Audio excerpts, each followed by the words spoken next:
Hello, good evening, and welcome to the Tuesday Night Live show for May 17th, 2022. On tonight's Tuesday Night Live show, we turn the tables on our very own co-host and fellow Santa brother and find out what makes him tick. Believe me, we're going to dig into his crazy background and hobbies as well as his time as a commercial airline pilot. And folks, this should be a very interesting show. So if you got the time, we get the details.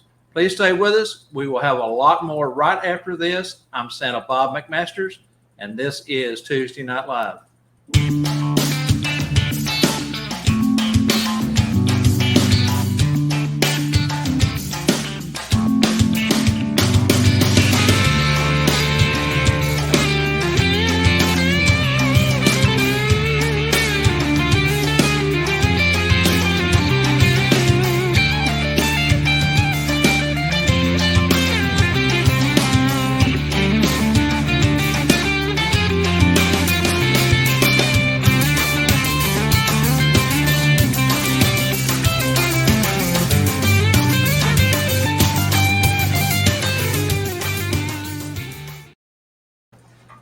Welcome back to our show. At this time, please say hello and give a very warm welcome to our world famous producer, Angela Back.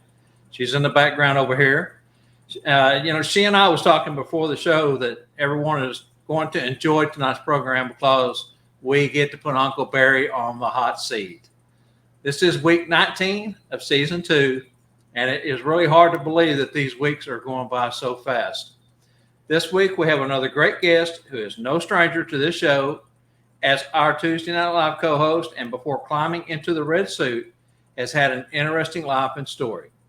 Here are the things, though, he had fun up till now and reminds us all when he finally grows up, he wants to be like Bob. Before we bring up my brother and co-host, whom will be coming up in just a few moments, let's take care of this, followed by trivia. Everyone, first, please reach over and like and share this stream and help us build our viewership and show. We appreciate you tonight coming in to watch this, and hope everyone enjoys it. First half of the Tuesday Night Live show, trivia is sponsored by Derek Dugan's Slay Driver Apparel Company. We want to say many thanks to Derek for his sponsorship.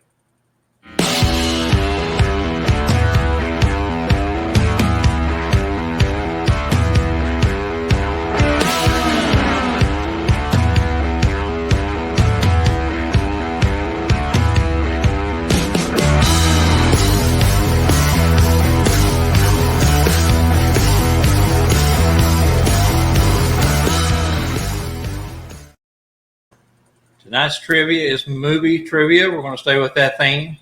In the movie, The Night Before Christmas, what are the names of the 3 trick-or-treaters, also known as Boogie Boys, who kidnapped Santa Claus?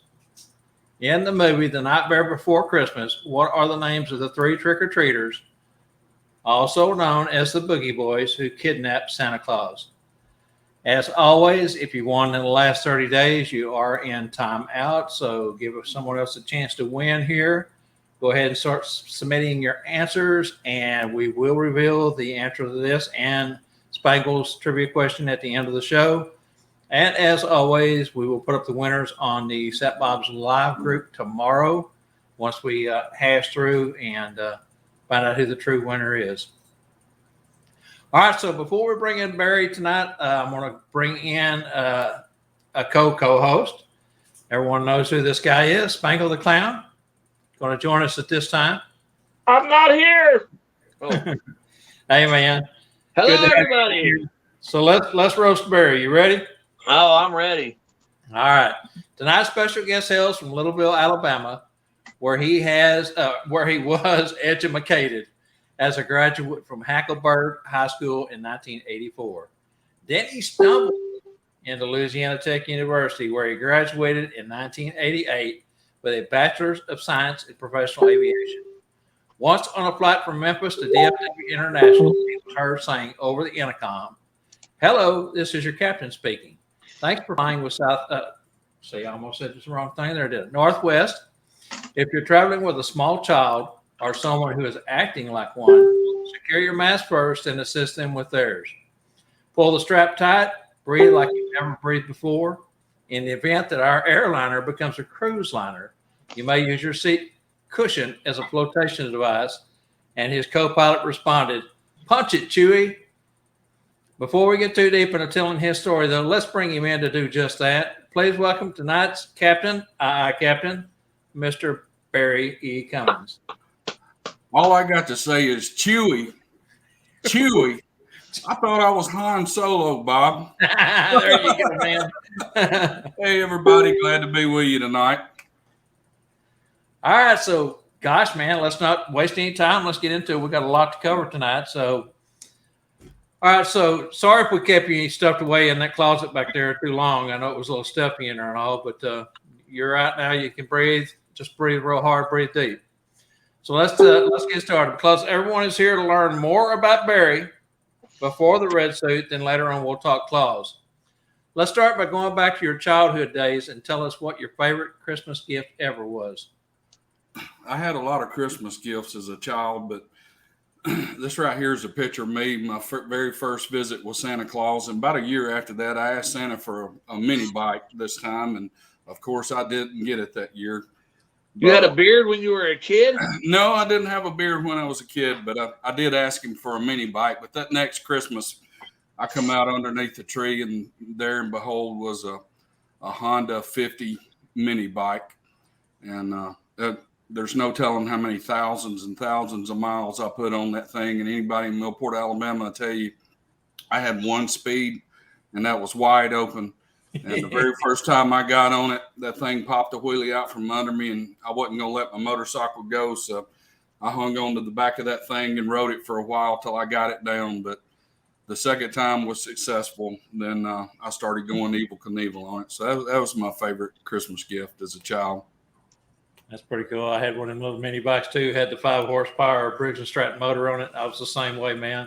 I tore the alleys in my neighborhood up on that thing. So they're a lot of fun. All right, Evel Knievel. What's that? Evel Knievel. Absolutely. Yeah. Yes. Okay, so let's move on to high school, Barry. You must have been a student that maintained good grades because you played sports. You know, in order to play sports, you got to have good grades. Tell us about what sports you played and what positions, and also those high school accomplishments that you was awarded.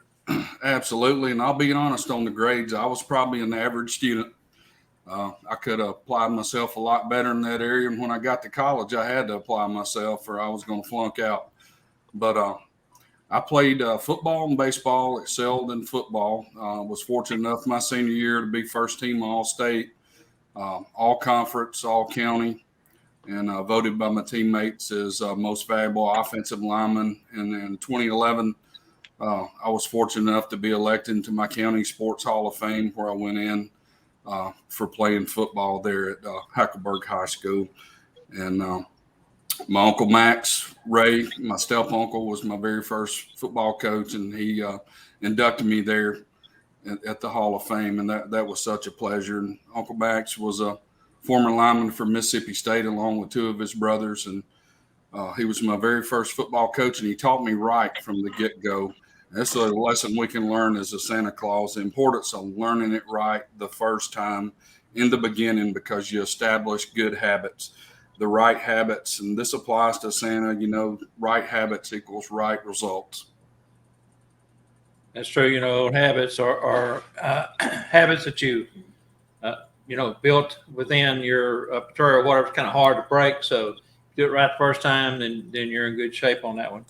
Now, I know that everyone that plays sports has either had aspirations of going in the NFL or maybe even, into Major League Baseball or basketball or something to that effect. But this brings us to the next question. For you, it was another professional sport. How did a 14-year-old find his way into professional wrestling? And tell us about wrestling with your childhood TV wrestling heroes. Well, I'll have to back up. When I was in the 4th grade, my parents sat me down and they told me that they was getting a divorce. And the only thing I ever knew about divorce as a child was it was a Tammy Wynette song. And so I moved away with my mom to Hackleburg and I left Millport and my dad there. But my dad, he was always active in my life as a child, and we would watch wrestling on Saturday mornings, and we'd get there and have a battle royal in the living room. And but later on, I missed my friends terribly there that I left in Millport, and I wanted to move back with my dad. I thought that's what I really wanted, so I moved back with my dad, and it didn't take long to realize that was probably a bad decision, because on the weekends that I would be there at his house, they would leave me to go to Nashville and stay all weekend, so I was home alone by myself a lot. And I guess my cousin felt sorry for me, and she was dating a guy that his uncle was a professional wrestler. So they took me to the wrestling match with him one night. Went and I met him, and lo and behold, talking to him, he lived about 2 blocks away from me up the street. So he I guess my cousin told him the situation, so he invested in me as a child. And so he started showing me the holds, and I started training with him, and he'd get a mattress out, and he taught me how to fall, how to land, not hurt yourself and everything. Well, we go to Tuscaloosa, Alabama, probably about 3 or 4 months into when I started working out with him. And there was 2 or 3 wrestlers that didn't show up over there for the matches. And at the time, it was World League Wrestling, and some of you may be familiar with this name, Lars Anderson. He was the promoter. He was one of the Anderson brothers that was really famous in wrestling. He was running it there.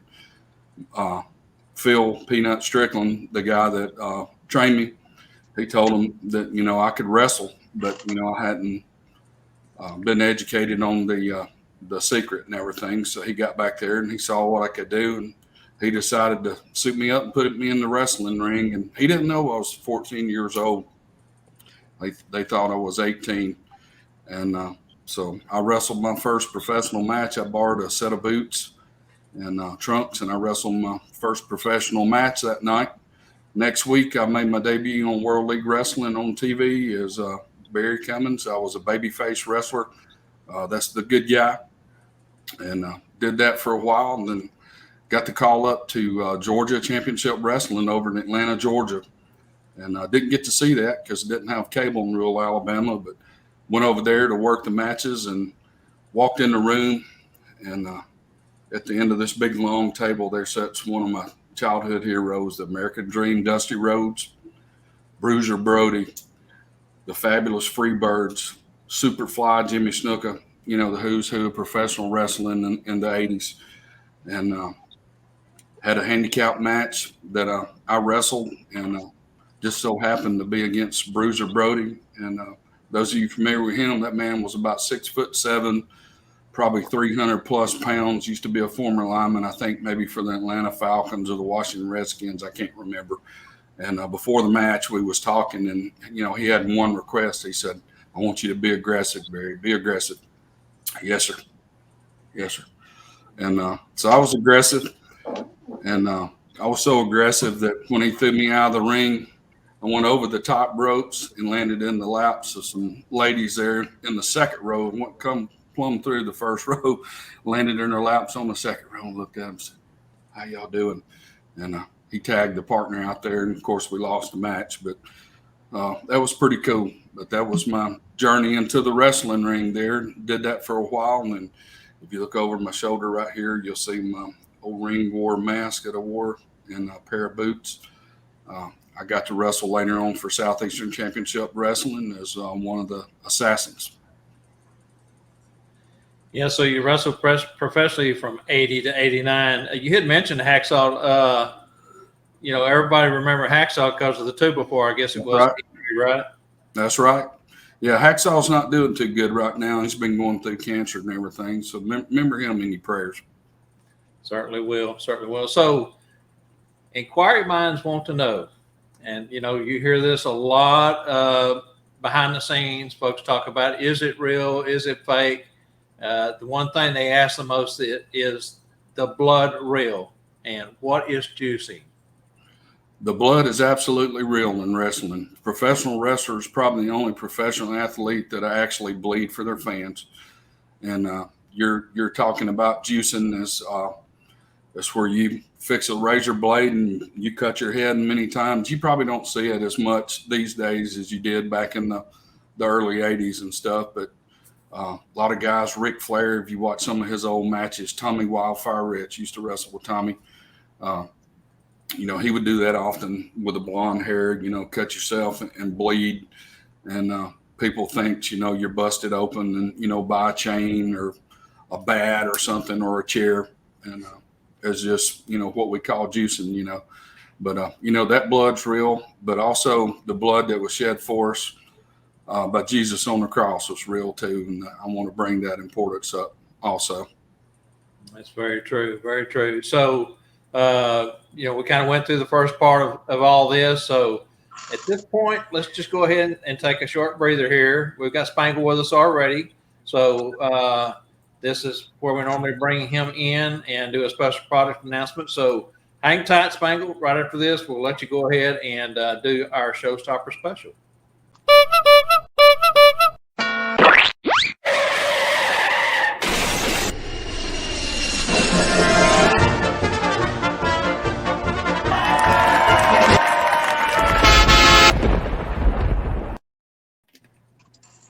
All right, that means stop the show because Spangle is here. It's time for the Tuesday Night Live Showstopper special for this week.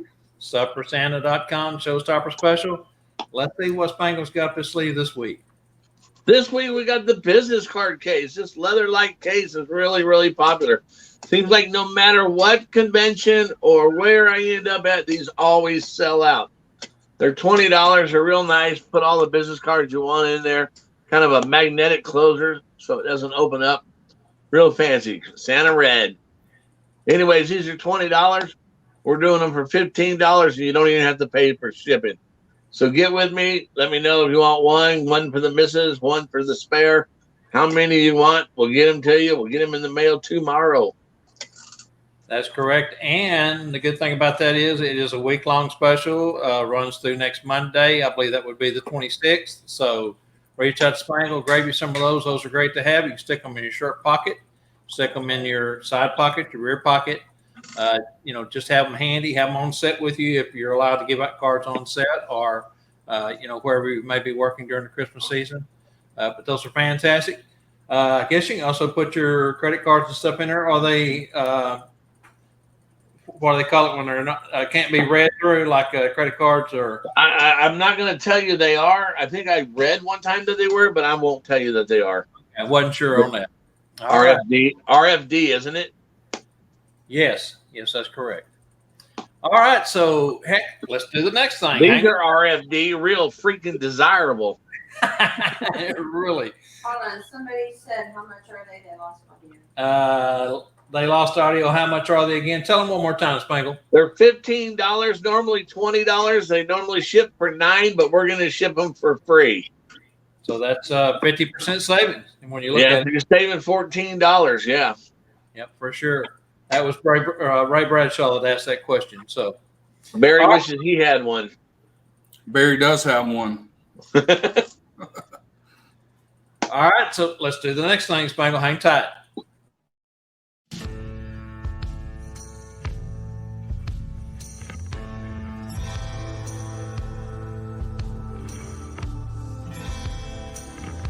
You are watching Tuesday Night Live with Bob Barry and Angela.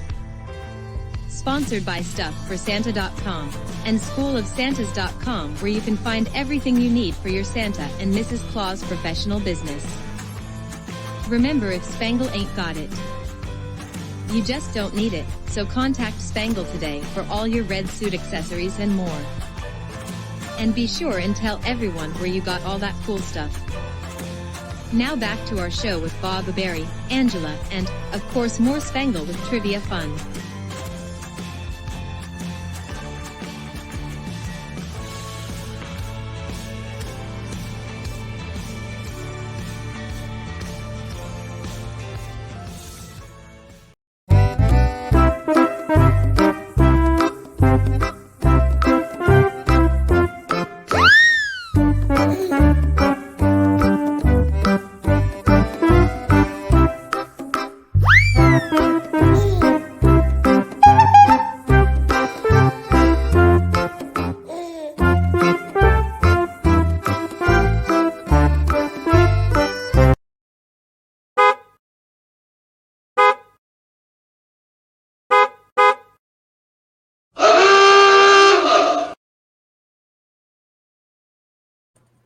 All right, Spangle. FYI, on the fine print, it does say RFD blocking. I thought that I had read that on there or heard that. Maybe you had told me that in the past, but anyway, that's good to know. Very good. That way you can carry your credit card or your driver's license or whatever you want inside there and feel safe with them in your pocket. Prize for the trivia tonight is one of these also. And the trivia question is, Jim Carrey spoke with an accent when playing the Grinch. Which actor's accent did he base the Grinch's voice off of? Jim Carrey spoke with an accent when playing the Grinch. Which actor's accent did he base the Grinch's off of? Try to remember. You're going to get one of these. RFD blocking. Remember the 30-day rule, too, also. If you won in the last 30 days, you're in timeout. Please, someone take me home. Get me out of Spangle's office. Help. Go ahead and throw your answers in there if you've got them. Looks like we got a couple of answers coming in. Very good. All right, so Spangle, stay with us. We're going to jump right back in here, and if you follow the script here, I'll take the first question. You can ask the second question if you want to. So, oh my gosh! Now, okay. First question. All right, brother. You know how this works, so let's jump ahead to the college. After high school, you chose a career as a professional pilot. Tell us your journey to the cockpit where you became an airline pilot. You had mentioned that you was also a flight instructor for Louisiana Tech while you was working on your Bachelor of Science professional aviation degree. Cover all that for us, please. Absolutely. I've always had a fascination with airplanes, even as a young child. And my mother wanted me to be a doctor, and I knew I didn't have the academic background to do that. And so I asked her if I could take flying lessons. It was absolutely not. She went on a cruise, and when she come back, I'd already soloed. And I decided that was going to be my career path, and ended up going to a school. I got all my ratings all the way from private pilot to multi-engine instrument instructor in 6 months.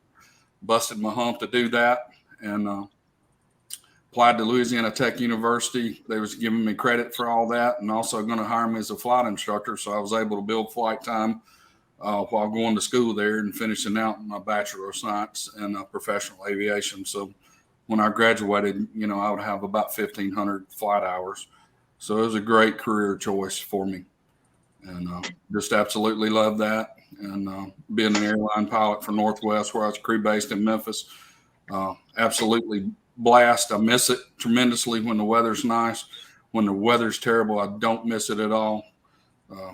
Been up there before, strapped to the seat, dispatcher telling me, hey, there's a hole in those thunderstorms. We can see it on our radar, and have to tell them, well, I'm not seeing it on mine, and I'm strapped in the seat, and you're not, and I'm going way around them. But it was just a blast. Love my time there at Louisiana Tech. Great university. So now you were college age while you were doing this. So did you have any pushback from any of the students that you taught, or did they just accept you for the teacher that you was? No, absolutely not. There were some other instructors my age when you would build up and get your flight instructor, CFI or double I, whatever. They would put you in there to work to help you out to build time. And at the time, we had an Eastern Airline pilot entry program also, and where you would go in and train on the Boeing 727 as flight engineer. So, it was one of the big time universities for aviation. I was a 2-year letterman there on the flight team, and very proud to lead that up when we won the National Intercollegiate Flying Association Safety Award one year. So that was pretty cool. That's pretty cool. So you spoke of the 727. Tell us about the different planes that you were able to fly commercially and anything else that you might want to throw in there. The most part of my career was in a Saab 340, like this model over here behind my shoulder. Flew the Jetstream 31. It was the first thing I was captain on, and when I retired, I was captain on the CL 65, which was a Canadair 200 regional jet. And I've flown many type aircraft, like the Boeing 727 and the largest thing I've ever flown was the MD-11 DC-10. Got a little time in that, so that was a blast. Well, that's pretty cool. All right, so I guess at this point we're going to switch gears. Spangle, you got the next one? Well, before we switch over to there, I heard now that you retired as an airline pilot that when you sleep, you still like to make the airline plane noises. I do, only when I'm rooming with you, Spangle. Full 747, 4-engine max power takeoff. Yeah, that was sounding rough. Hey, anyway. A lot of people don't know when you're on an airliner and everything, we do a thing called reduced power takeoffs. Most all takeoffs are reduced power takeoffs. And you'd think, oh my gosh, you want them all at full power, but you do that to make the engines last longer. So you may only be using 86% thrust, 90% thrust, whatever you dial up, but some of them will go to like 120%. So it's pretty good, but I always make sure they're powered up when I'm rooming with you. Yeah, it sounds like it. Same thing I've heard where certain areas that you fly into, like on takeoff and ascent, that you have to back up on the power to quieten the jets down because you're over neighborhoods. You do. You have to fly certain flight profiles. And it's complex in some areas. I know it seems weird when you go from the West Coast to central part of the United States and MO engines are humming the whole time you're up there, and as you start to start your ascent coming in, and you hear those engines keep backing off and backing off and backing off, and to the point that you almost don't hear them at all as you're coming in. But then when, of course, you hit the ground, they throw them reverse thrusters on. It's a different story then. All right, Spangle. All right. Well, it's kind of like the trucks when they drive through some of the towns. They can't do no engine braking and stuff, That's true. That's true. Yeah. Well, anyways, how cool was it to be on the ABC series Nashville? The 5 episodes during season 2 and 3. Can you tell us about the character that you were on there and how you became selected for such an honorable role? Yeah, that was pretty cool. I had an actor's friend that kept hounding me about being an extra in movies and stuff, and didn't really do it for a while. Then finally, I took a role as a zombie in a movie, and enjoyed it. Had a lot of fun. It's a lot of hours, but applied to Nashville to be an extra there, and lo and behold, the very first episode, they hired me, and I played many things from a limo driver to bodyguards to just people in different crowds. And it was even featured in one episode and ended up getting cut. I was real excited and just knew, I was going to be up there a lot, and they cut pretty much everything out of there. But they let me drive a limo one time in one episode. Didn't even ask if I had a driver's license or anything. And all he said was, I want you to take off hard and carry as deep to that building as you can before you stop. And that was a lot of fun. And people's like, oh my gosh, what were you doing? And I said, I was doing exactly what the director told me to do. But got to work with some real cool people. Charles Easton, Connie Britton, Judith Hogue, Hayden Panettiere, Powers Booth. So met some really cool people there on the 2 seasons I was on.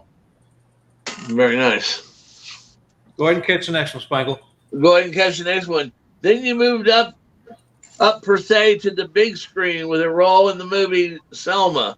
What was that like, and what role did you play there? Yeah, in 2014, they was filming the movie Selma about the 1965 Civil Rights March there in Selma, Alabama.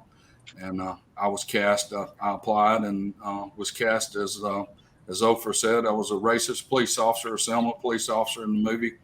I was in the bridge scene, watched an interview with Oprah and Ava DuVernay, and said her most famous favorite thing about that movie is when she had all the police officers lined up there and the troopers, and they was giving us all instruction.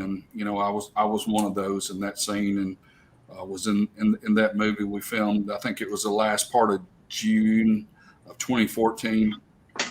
The actual march happened, I believe, in March, when it was really cool, and we was filming in like 98-degree Alabama sun, and they had us in long sleeve shirts and coats, and thankfully I did Chris Farley, the fat man, in a small jacket, and I flexed and I blew the whole back of my jacket out and somebody said, hey, maybe everybody didn't have jackets on.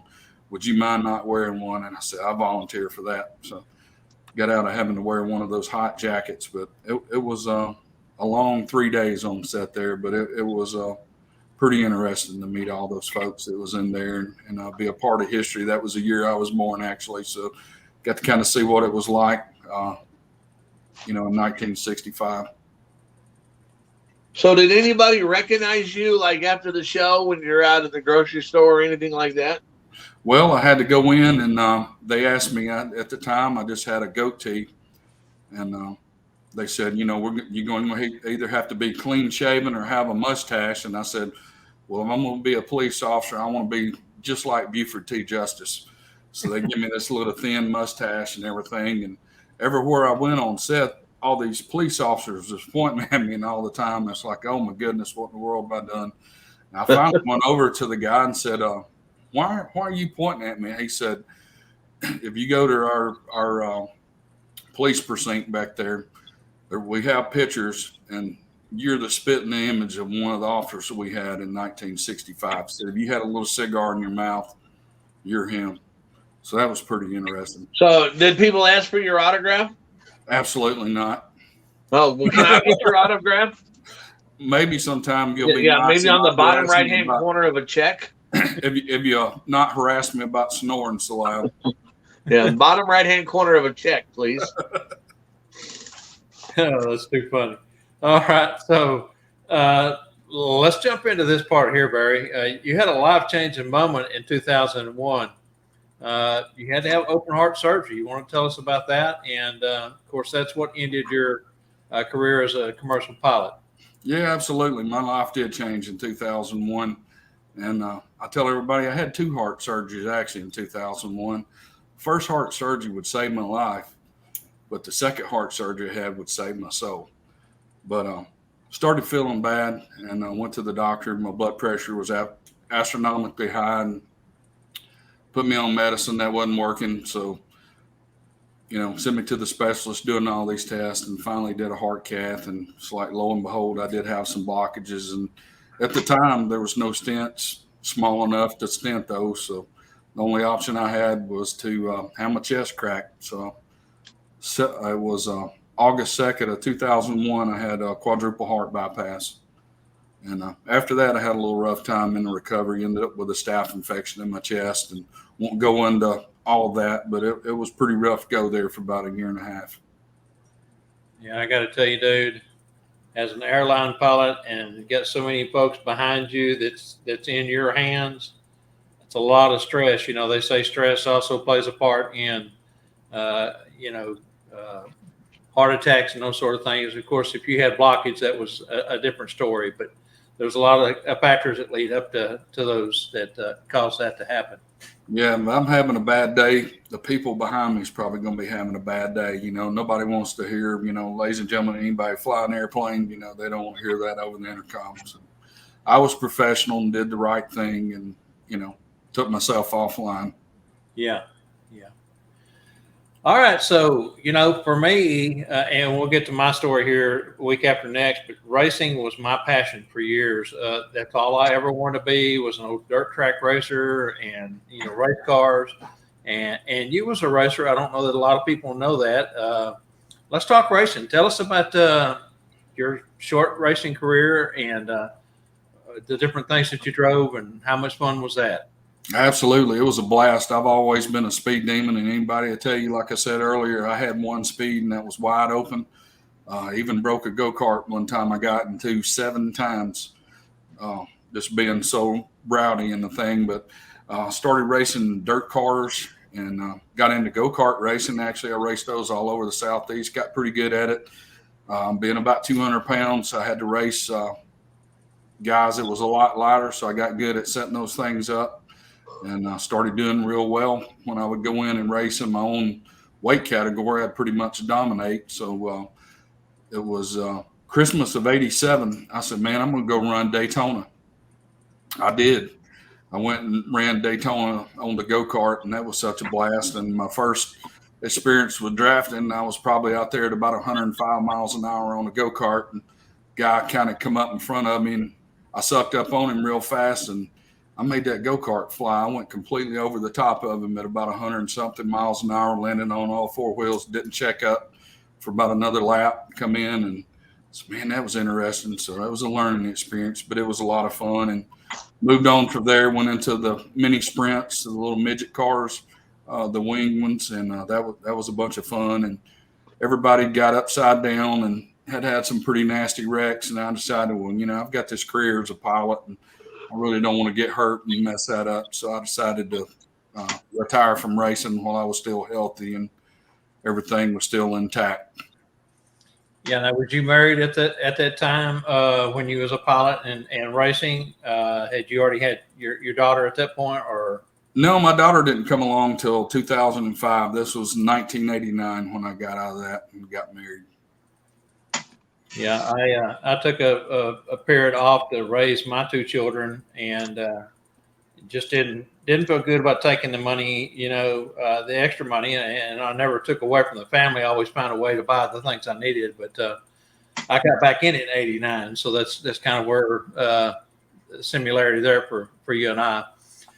Okay, so we're going to transition from there into the next thing. Spanker, you want to catch the next one here? Well, you had an interesting life as a pilot, an actor, a racer, a minister, and now Santa Claus. So what was your journey from the red jets to the red suit? My journey to the red suit started probably in the early 90s, doing Christmas for my nieces and nephews. My father-in-law had bought a Santa Claus suit and come in and done it, and was just be honest with you, a terrible job at it. And the children knew immediately who it was. And I said, man, I think I'm going to take that over, and I think I can do a better job. And the next year I would slip out, put the suit on, and come in and be Santa for them. And had one little niece, she'd look at me and, I'd throw out a couple of things that maybe only Santa would know about her that I knew. And it finally take about 3 things to convince her that it wasn't Uncle Barry and it was finally Santa Claus. But I did that for them for a few years while they were really young and still believing, and put the suit up for a while till I started, riding Harleys, and got asked by the local Harley shop if I'd be the Santa in the Toys for Tot parade, and did that. That was a lot of fun. Did that for a couple of years, and also was asked by the Russellville Chamber of Commerce. One of the girls that was over that went to school with me there at Hackleburg asked me to be their Santa in their parade. And I did that for 3 years until after 2005 was my last year doing that, because I told them I wanted to step down and enjoy the parade through my daughter's eyes. So that was a lot of fun. I put the suit up there and didn't do Santa for a long time until after filming the movie Selma. Like I said, had to shave off the mustache and had the little Buford T. Justice look going, and started just letting the mustache grow out and started growing a beard, and walked in probably late October, and the pharmacist is so good that when you come in the store there, he always calls everybody by name and, hey, Barry. And then the next thing out of his mouth is like, you look like Santa Claus. I'm thinking about having a store Santa this year. Would you be interested in being our store Santa? He said, I'll even pay you. And I said, well, I do have a suit. And said, yeah, I'll do that. So that was my journey to being a professional Santa Claus and actually getting paid there in 2014. That's pretty cool. Now, I got to ask, you didn't start as a real bearded Santa, so you evidently wore a traditional beard. And how does that work out riding a Harley for the Toys for Tots program with a synthetic beard? Yeah, I did have the synthetic beard, and at the time I had a Road King that had a windshield on it. And the police officer at Santa, you can just wear your hat. You don't have to wear the beard, or the helmet. So I wore the beard and the wig, and had the Santa hat over there. But what I didn't realize is that windshield on that Road King is going to create a vacuum. So that big long beard I had was up here dangling in the face. Well, when you see children in a parade and stuff, they want Santa to be able to wave and be nice and jolly to them. So, it's kind of hard to see. And when the beard's all up here and you're trying to drive a 900-pound Harley Davidson and not run over somebody and have a wreck and everything. So that was interesting. The next year, bobby pins was my friend. So the next few years that I did that, I probably had 6 or 7 bobby pins along the fur on my suit that I had there riding the bike. It's funny. I grew up with a young man that was a couple years younger than I was, and he used to refer to me as Bobby Pins and Bobby Socks. Well, I want to go back to your ministering days. Okay. I need a minister for Sunday at School of Santas for a church service. You got it. Putting you on the spot here. Be glad to do that. I believe that's my personal belief that, every Christian is a minister. Right. We minister people by being nice to them and also, sharing the gospel with them. So, I've been involved since I got saved in 2001, September the 19th at my mama's graveside. I said, I'm going to make a difference in people's life in the world, do my very best. Very cool. So now you mentioned earlier Santa Claus in the Russellville Christmas Parade. Did you tell us how many years you've done that? I think you did. Yeah, I did that for 3 years, and that's the only thing I would do. In typical Alabama weather, it'd be 70 degrees the day before the parade, and the night of the parade, it would drop to about 17 degrees, and on top of the fire truck, and you about freeze to death, and I'd end up with a cold for about 4 or 5 days afterwards. But it was so worth it, and just to brighten the children's day up, but just simply waving at them and, pointing them out. And, it was enjoyable. It was nerve-wracking too, though, when they throw out candy and children disappear, especially wearing the fake beard, disappearing out of your field of view and, just praying they don't get run over by the fire truck. Yeah, I have these new guys all the time that, are just getting started in the Santa community, and they always say, so what do I need to know? My first answer is that they're going to get sick. Oh, yeah, absolutely. It's going to happen. It's a given, so. All right, so let's move on to the next thing that we've got on our list here. A lot of folks have heard us talk about this. Those who have been to the Sat Bob's classes here in the last few years have gotten to see a presentation that you do. It's aerodynamics of sleigh and reindeer flight presentation. Tell folks a little bit how you came up with the idea and, kind of go over some of what that's about. Absolutely. Well, I was sitting there thinking one day, I have children ask me all the time as Santa, and I know every other Santa gets this. It's Santa, how does your sleigh and reindeer fly? Well, every child nowadays that you see, young or old, they've got one of these right here, a cell phone, and, they're pretty inquisitive, and if you can give them an answer from some aerodynamics of actually how an airplane flies or a helicopter flies, and they can look that up. It's like, if they're an older child on the edge of unbelief or whatever, that may keep them believing for another year. So I decided to put a little presentation together and on the sleigh and the aerodynamics of how it flies, and, just 4 forces of flight. You got lift, and opposite of lift is gravity, and you've got thrust from the engines, and then opposite of that is you got drag. And I tell them about Bernoulli's principle, how all the reindeer, the antlers out there, really, they're cross section of an airplane wing, and they create a lot of lift, and that's how they fly. All right, let's move on to the next thing here I have on my list, personal Santa Claus stories that stand out. Now, I know one that is very dear to your heart. We've talked about this before, so we'll mention the name Aria and let you go from there. Yeah, I'm going to try to get through this without crying. But first year doing Santa at church, this is the importance of being prepared with answers beforehand and running through these scenarios. And I don't know if it's because I'm a pilot and we had checklists and, being over prepared for different situations and everything. But, this little girl was different. She was a different color than the other children. And she come up and put her on my knee and asked her name, and she told her it was Aria. And I said, well, Aria, what would you like for Christmas? And she said, I don't want nothing for myself. I just want my brothers and sisters to have something. And I said, well, surely, Aria, there's one thing that you would like. And she looked up at me and said, I'd just like to have a family. And I didn't know she was a foster child.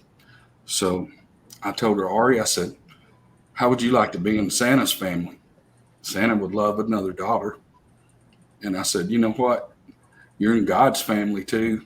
And I said, this church, they'll be your family and you'll be loved very much. And I said, how about I make you Aria Claus?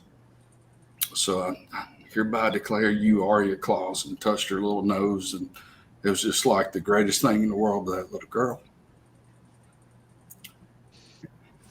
And Yeah, those are great moments, and exactly why so many of us love this what some folks would consider a job.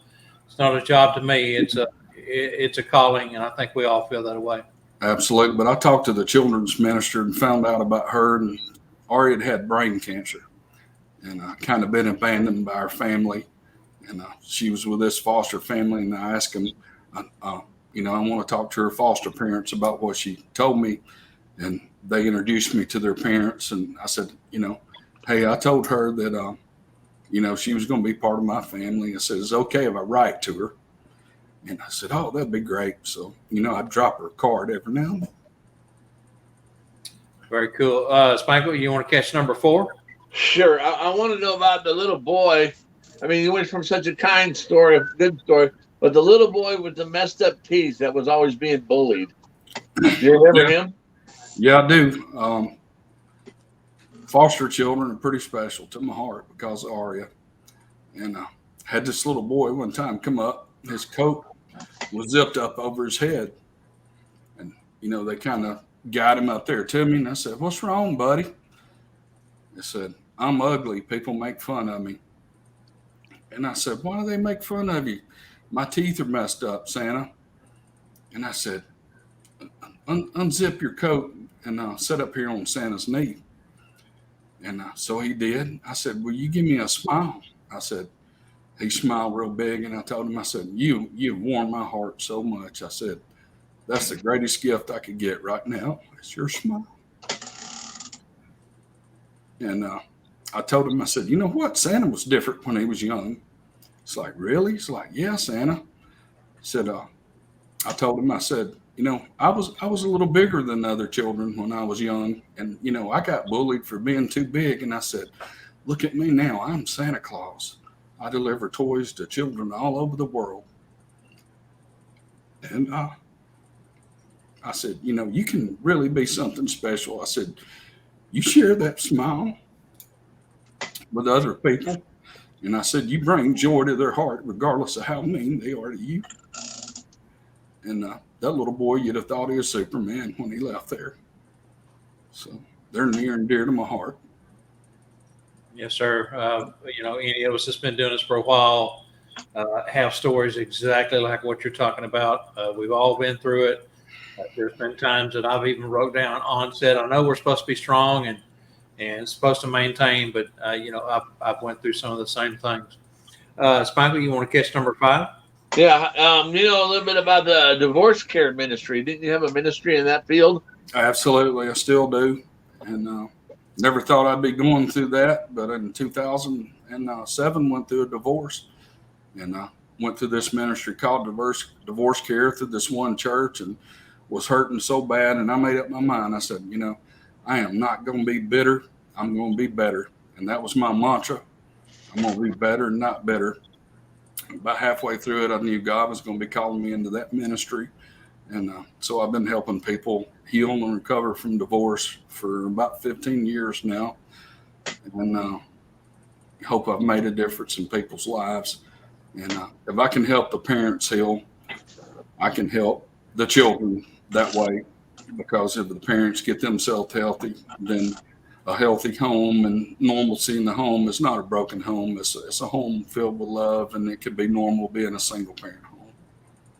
And I just been doing that, and I even had over the 15 years, only 5 marriages reconcile, but that's 5 families that's together because of that ministry. Yeah, and so many times you hear that children that are going through broken families or families that are having major problems between mom and dad always feel like it's their fault. And, the adults, the parents, it's their problems, but the children are the ones that really suffer. And Absolutely. And I'm, been through that, and I knew what not to do. And so, I try to make a difference in that area of people's lives. all right, well, we've talked about some sad stuff here. That was a plus. We love hearing the good stories. This is one that I know you're extremely anxious to talk about, as any father would be. Well, if anybody follows him on Facebook, we know about this one. Number 6, I'm a proud dad. I am a proud dad. God bless me with the sweetest child, and always tried to show her, not tell her, but show her actions, and always taught her to give back and make a difference in people's lives. And she's been such a blessing. She's going to be turning 17 in June, and she's drum major as a junior at Russellville High School. Led her band to the 5A state marching band championship this year, and that was quite the accomplishment. She's a tuba player. She's involved with chorus. She sings and does theater, and makes really good grades. And last night she was inducted into the National Honor Society, so she's been a blessing. Yeah, a lot of parents parent the way that they were parented by their parents. They learn their skills, growing up from their own parents. But, also things that happen in life, different experiences that you have come into play. And I know I've seen this happen time and time again, where the father was absent, the mother was absent, or the child was just basically ignored, and how much different that child, once they grow up, parent their children, because they've learned from those mistakes, and they make sure and not make those same mistakes with their child. Absolutely. All right, Spangle, number 7. Yeah, how about number 7 and number 8? Because I want to tag something on here on number 8. Okay. Your Santa successes and your Santa failures. But I read today, I was reading this story about not having failures. We have learning opportunities from that. Every visit is a learning opportunity, whether good or bad. You can learn from good and you can learn from bad. You just have to assess it at the end of it. Just like being a flight instructor, at the end of every lesson, you assess what's good and what's bad. People respond to positive more than they do bad. But some of my Santa successes, I always try to be overly prepared. You can never be too prepared for sitting in the chair, being Santa from anywhere. And I know I've kind of broke down with my composure tonight some, but I always try to stay composed. But I'm a Santa at Cabela's in Huntsville, Alabama, and I had this elderly lady walk up to me one night and asked me, said, "Santa, do you see special need children?" I said, "Yes, ma'am, I do." And she said, "Will you read this card?" So I opened it up, and it says, "Hello, Santa. My name is Blakely. When I was 2.5, I was diagnosed with an incurable disease. It has taken all my words, so I cannot talk. Also now it's taken my hand, so I cannot hold anything. But I'm very smart, and I know everything you say. And I would like an iPad for Christmas and clothes. Thank you. I love you, Blakely." So I told her, "Ma'am," I said, "I'll give her the best Santa visit, I can do."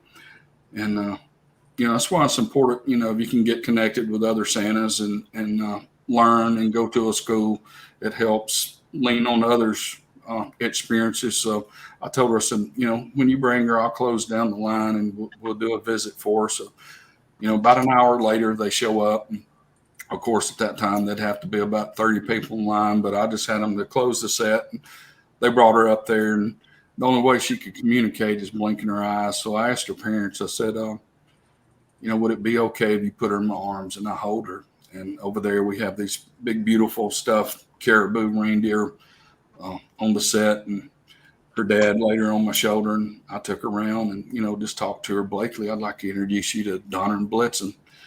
and tell them little backstories about those. And over there, we had a big snowman, and he had a hat on like Frosty. I want you to meet Frosty.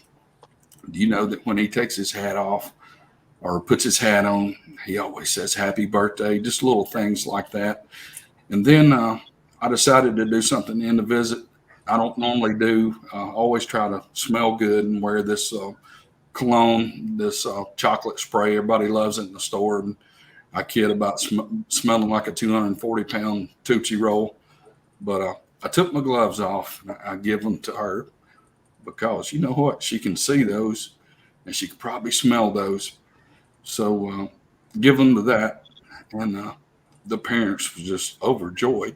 So, but yeah, that was a good success. And, you know, being prepared for those tough visits. And, you know, you don't have time to break down on set.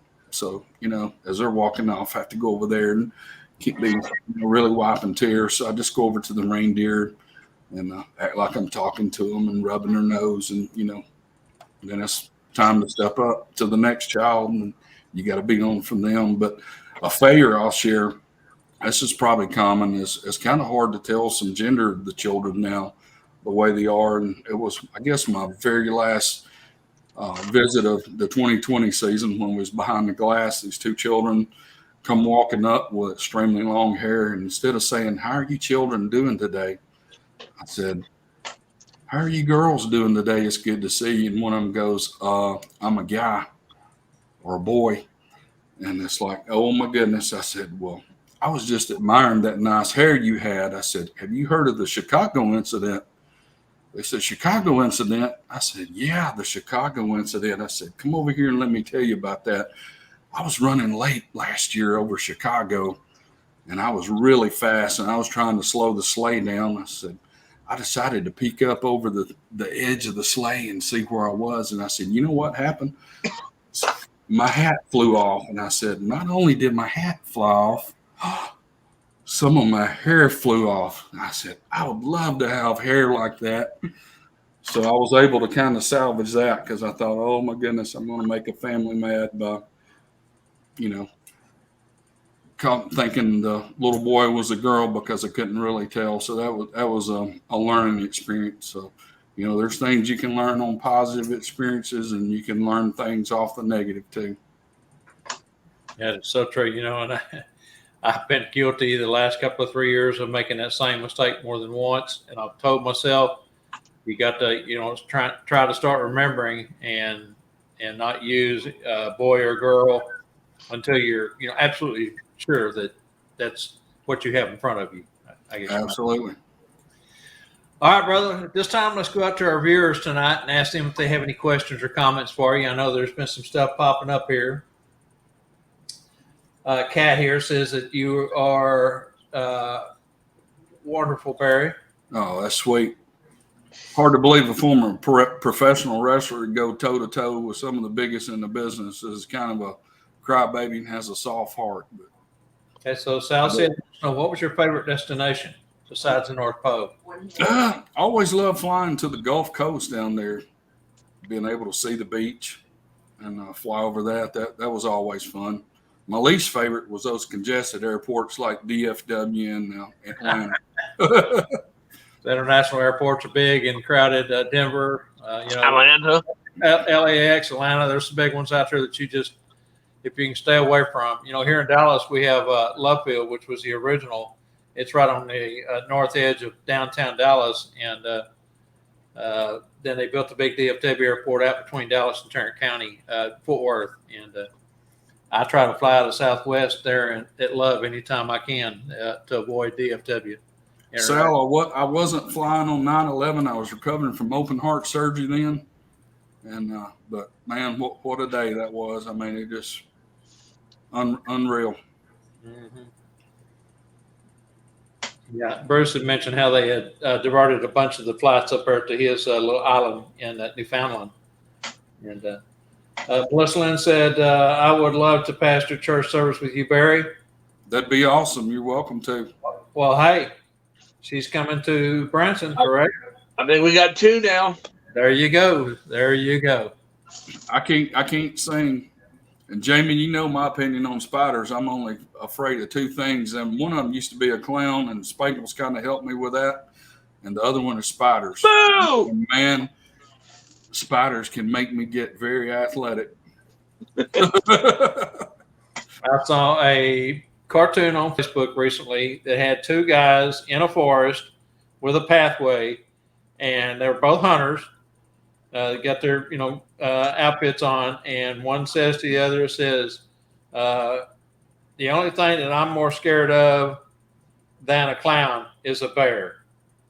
And coming down the path is a clown bear. I saw a spider so big the other day, he looked like a Cocker Spaniel hanging off the wall. I don't like that, man. Well, we might have to have some fun in Branson. I shouldn't have said anything, darn it. You're getting yourself in trouble there. All right, where did you get that cool shirt? I got it from, I think, BamaStuff.com. And if anyone wants to know, I got this cool shirt from SpanglesStuffForSanta.com. It's not as cool as his pink one, though. Bill, I was over the Gulf of Mexico. I was over the Gulf of Mexico one night. And it's real dark, and they have these military operation areas out there that the Navy operates. And when those are active, you have to go around those.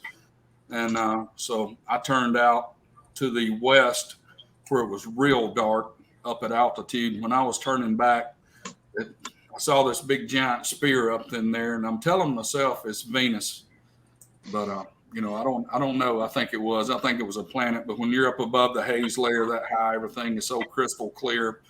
And even in the mid '90s, when they had that Hale-Bopp comet, man, that thing was so beautiful. And just wish they had camera phones in. Could have took some very cool pictures at altitude. And I had Air Force one time. Of course, the president wasn't on it then, or my airline flight would have never been that close. But got to go probably within about 2,000 feet of that. It was hooked up to a KC-10 tanker, so that was awesome. Bart has a question there for you. I have never made it to Oshkosh. I've always wanted to go up there to that, and hopefully that's going to be on my bucket list one day. I hope that bucket's not full of spiders. Yeah, me too. Oh, there you go. All right. Jamie says sorry, laugh out loud. Okay, well, I guess at this point, let's move on to our Santa's point of view. There's no need to go through the announcement that we normally do with our guests because you're familiar with it. So let F. Angela play the lead in, and then we'll send you loose, turn you loose.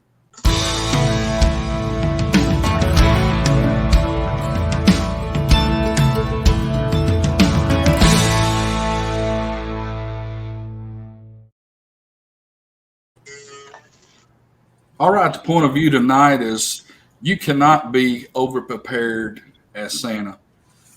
And, you may not be able to afford a Santa school right now or anything, but there's tons of stuff online and on YouTube that you can increase your performance as a Santa, that you can learn as a Santa.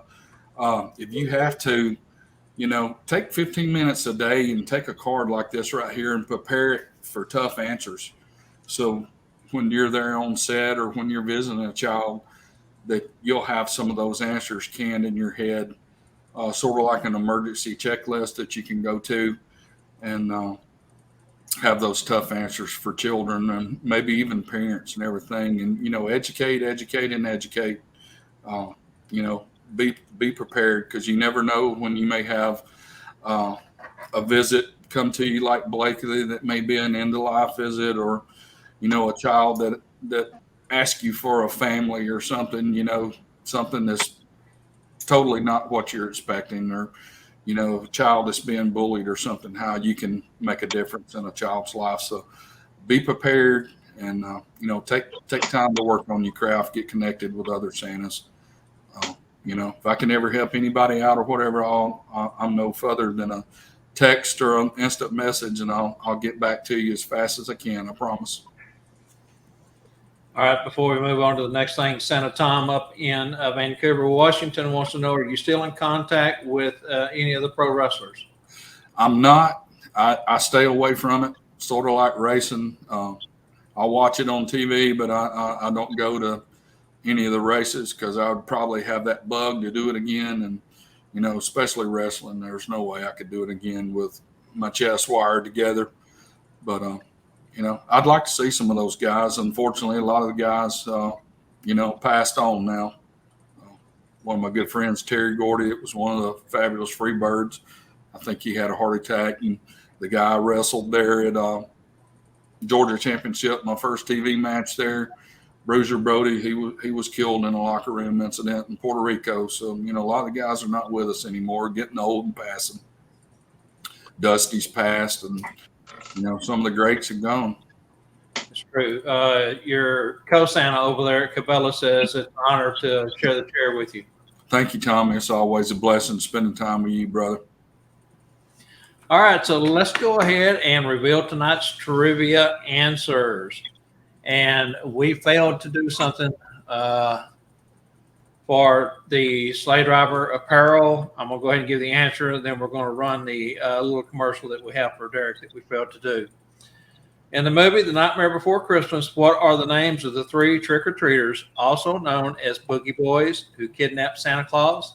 The answer to that is Lock, Shock, and Barrel. Lock, Shock, and Barrel. All right.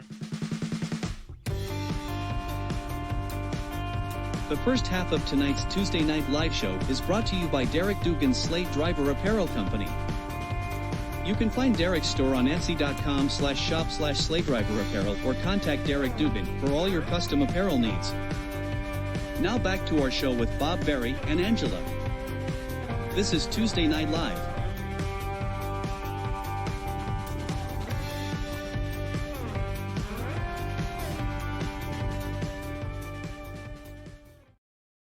All right. Well, I'll tell you, that picture of Derek Dugan there that you got there, he looks like Santa Claus. I'm telling you, he sure does. He's got a look about him, doesn't he? Do you have the answer to your trivia question there in front of you, Spangle? My trivia question was Sean Connery. Jim Carrey spoke with an accent when he played the Grinch. What actor did he base that off of? And that was Sean Connery. That is correct. Hey, now I'm going to have to go back and listen to Sean Connery. Remember, folks, if you're not watching this live stream but have a question or a comment, just put it in the comment box when watching the replay. Hey, we'll do our best to forward it to our special guest or me this week or whatever, and we'll get that answered for you. And also invite everyone to share and invite your friends to our weekly Tuesday Night Live broadcast, as well as our Bob and Barry broadcast on Mondays at 3 p.m., as well as both of our Facebook groups. You can find us in the Santa and the Business of Being Santa Facebook group and Sat Bob's Live. So thank you so much for being with us tonight and putting up with me. How about a special thank you to our guests, Barry? Yeah, I don't think it was was it for you? No, I did sweat, though. I lost probably about 6 or 7 pounds. Just so everyone knows, we gave him a hard time all week long. Just before the show opened up, I told him that the script I sent him was the fake one, that I had a different script, and he was on the hot seat tonight. So he was worried we was going to play some tricks on him, but we were good to him. We were kind. We didn't get out of line because he would turn the tables on me in 2 weeks if I did. So I had to play fair. That's right. Melissa, my favorite plane, I would have to say, would be the Jetstream 31. It's a 19-passenger commuter plane. It was all hand-flying, no autopilot, analog gauges. So you could look over out the window and you would be in a 45-degree bank turn. It was so sensitive. And being the British, they have to set the engine up on top of the wing. So a normal aircraft, you take power off, the nose is going to drop, or you add power and it go up.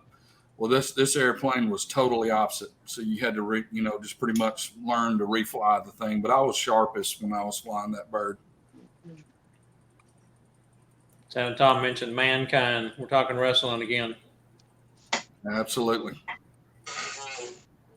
All right. So we want to thank you, Spangle, for coming in, sitting in again for us this week. It's always good to have you on the show. It's always fun.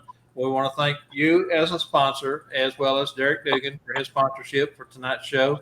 We want to thank everyone in the audience for tuning in tonight. We hope that this was a good show for you.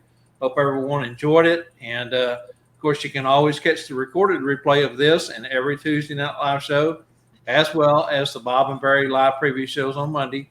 They're stored over on the Set Bob's live preview and our Santa and the Business of Being Santa's Home group. And Ray Bradshaw says, good to see you, Spangle. All right, thank you. Nathan's comment again. Barry, thank you for sharing so much of your life tonight. You have definitely opened my eyes to so many things I have not thought about. Thank you for sharing. I will be prepared for you, praying for you, everything you do, and all the lives you continue to touch. Thank you so much. Nathan. All right, so remember to join us here on Tuesday Night Live each week, 7 p.m. Central Time, same Claus time, same Claus channel.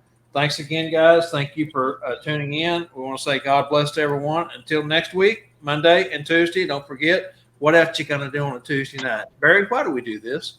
We do this because we care. God bless you. Thank you for being with us, and we love you. Thank you for being a great guest, Barry. And, like I said, we were kind to you. So just remember that in 2 weeks. Bob made me. All right. Thank you so much. Good night.